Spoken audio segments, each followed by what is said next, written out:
Pemirsa, menjaga stabilitas harga dan barang kebutuhan pokok, operasi pasar dan sidak terus diintensifkan pemerintah untuk memastikan ketersediaan dan keterjangkauan harga barang.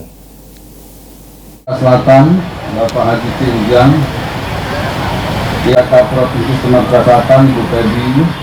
Menjelang Lebaran, pemerintah Provinsi Sumatera Selatan terus berupaya menjaga stabilitas harga barang kebutuhan pokok. Sebagai upaya pengendalian harga, pemerintah Sumatera Selatan menggelar operasi pasar, inspeksi mendadak pasar, serta berbagai langkah lain untuk memastikan ketersediaan dan keterjangkauan harga barang bagi masyarakat.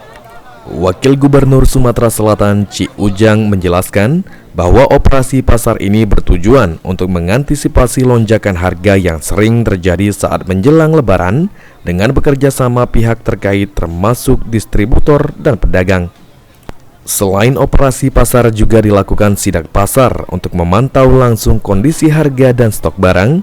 Sidak dilakukan di berbagai pasar tradisional.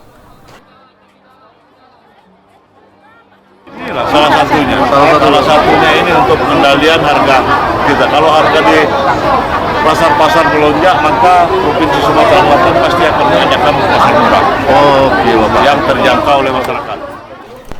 Beberapa operasi pasar yang akan digelar pemerintah Sumatera Selatan di tahun 2025 ini, diantaranya di halaman Monpera, kantor gubernur, dan pasar Alang-Alang Lebar serta Lemabang. Aji Delia, PAL TV.